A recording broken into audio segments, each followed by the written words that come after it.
มาบัดนี้ตกถึงยามฤดูแล้งสะแปงบ้านทางบ้านพี่ก่อไฟสีลมพัดตองเสียงกองสนั่นหูแสนคิดทอดยอดสู่ยามอยู่ห่างน้อไกลกันคุณแล้ว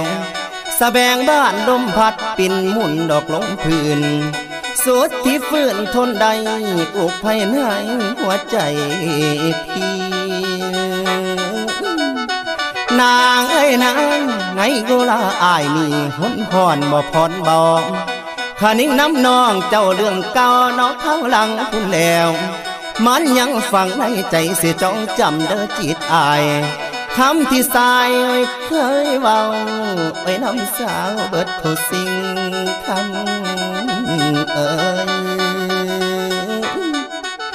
คำให้คำความที่ยังบอกนั้นยังจำมันแม่นบ่มา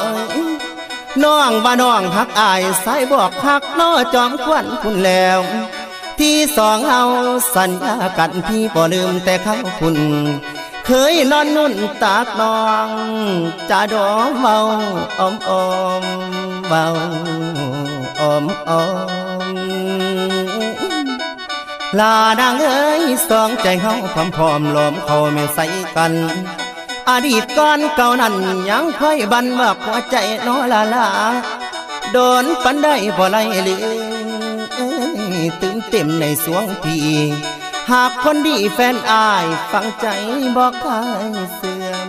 นอกคำเอ๋ยเบิดหัวใจให้น้องบ่เหลือแท้ให้แก่ไผอายยังจำจื่อได้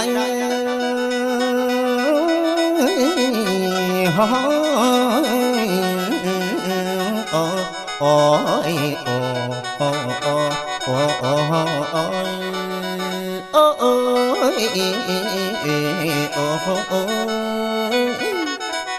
หมอบัดนี้อายยังจำชื่อได้แต่เขาก่อนอยู่เที่ยงนาคุณแล้วดอกมันป่านิบหัวแก่นางแต่ตอนนั้น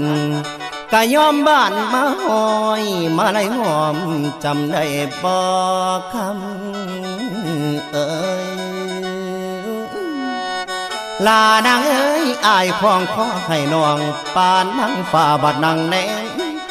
อายนั้นยังได้ตื่มแต้มสะแบงดอกพวงบานเอามาสานเป็นมงกุฎใส่หัวให้นางเจ้าสุขสองเฮาเข้านั้นวิมันคองบ่ทันทอลืมแล้วบ่ยอดสู่มัดลาห่างดอกห่างกันนับแต่น้องจากบ้านนานลวงน้อหลายปีบ่เห็นมีเงาสาวข่าวบ่เห็นซ้ำลืมคำเคยเว้า